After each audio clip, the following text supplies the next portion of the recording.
4 reasons why it's way better to meet your person in your 30s. Number 1, you're no longer dating people who Subscribe have now. potential. You're dating the complete full package. Here I come.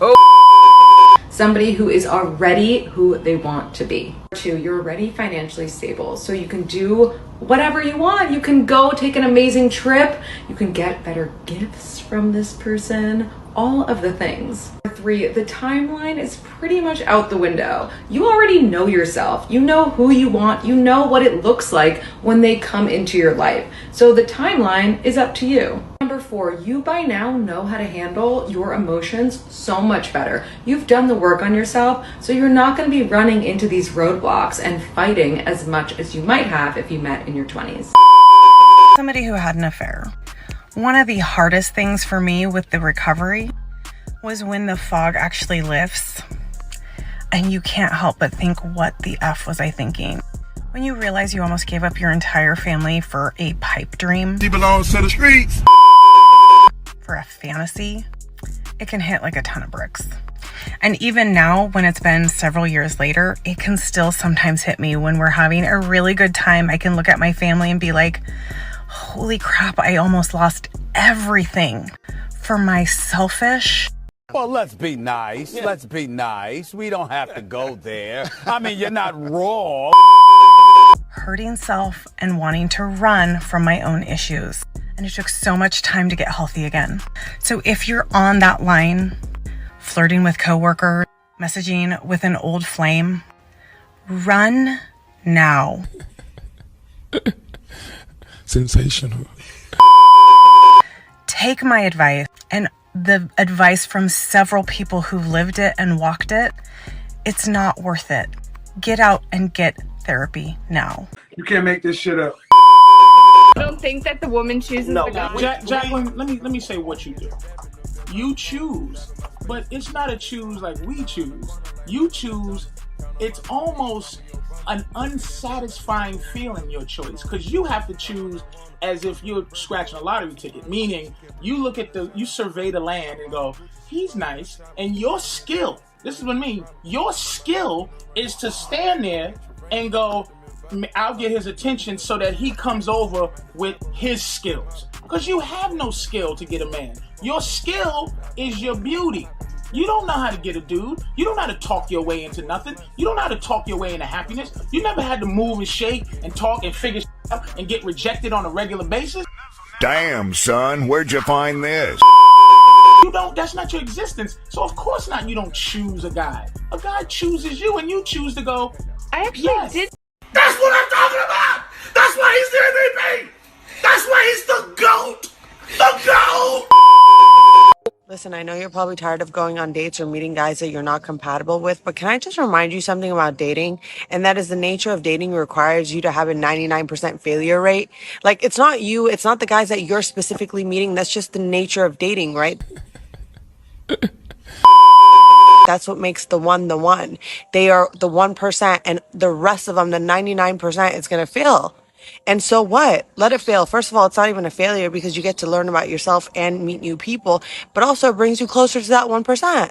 Embrace it. He belongs to the streets. Right, you really got to hear this video through. Don't just skip, right? So I used to always say, like, oh, men don't like women anymore. They're weird now. Like, you know, I'm not saying that they're bisexual or gay or anything like that. I'm just saying they don't like women anymore. But that was me being unaware of myself. So now that I feel like I'm becoming aware of myself. Here I come. And becoming aware of my habits, I wouldn't like women either. Damn! Like, the shit that we be doing, it's exhausting. It's really exhausting. He belongs to the streets. And it's like, I wouldn't text you back either. I would mislead you too, because it's emotionally draining dealing with women who aren't aware of themselves. Like, you wanting everything from me is gonna drain a man if I'm a man. I understand that might not make sense, but I'm saying if I'm a man and a woman comes to me and she's expecting all these things from me and she doesn't even give them to herself, I wouldn't like your ass either. Well, let's be nice. Yeah. Let's be nice. We don't have to go there. I mean, you're not wrong.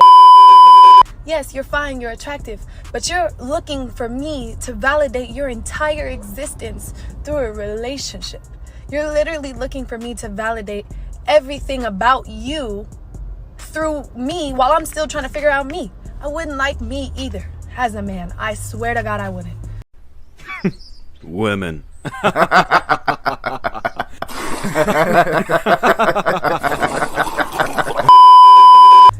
We have to do better as women loving on ourselves, because we don't love them properly because we don't love ourselves properly.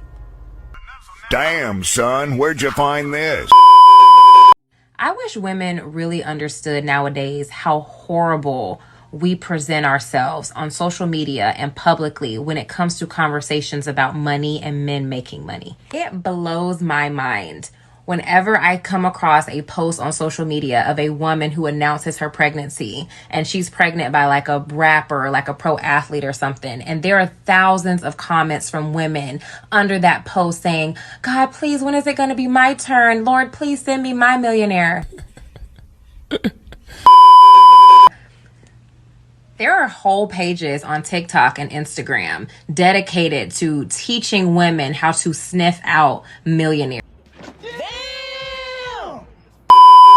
And how to sniff out men with money. I just want to know, how did we get to this place collectively as women? Not, Lord, please send me a man of values, a man of morals, a man of integrity, a man who will commit himself to me, a man who will love me, honor me, respect me, a man who will be a good example for my children. Here I come. A man who will lead my family properly. No. Just send me a man who's a millionaire and I'm going to figure the rest out on the back end. Imagine being a good man. Imagine being one of the men that I just described. A man who wants to find a wife, a man who is all of those things. And you go on social media and you're scrolling through the comments and this is what you see. He belongs to the streets. This is what you have to choose from. This is what you see the mindset of modern women as. And then one of the most ridiculous responses to this that I've seen whenever women are challenged on these things, the response is always, well, half of the men who are worrying about it, they're broke anyway. They won't have to worry about a woman trying to use them for their money because they don't have any. Women.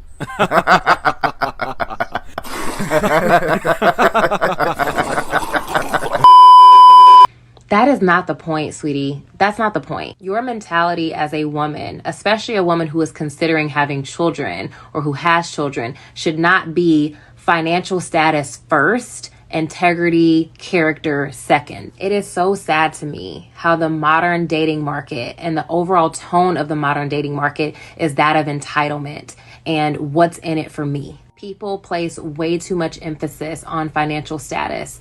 And there's nothing wrong with wanting a partner who is financially stable. There's nothing wrong with wanting security. But when you are placing monetary gain over the very fabric of what a relationship is and a family foundation is supposed to be, you have got things very wrong. And you really need to check yourself.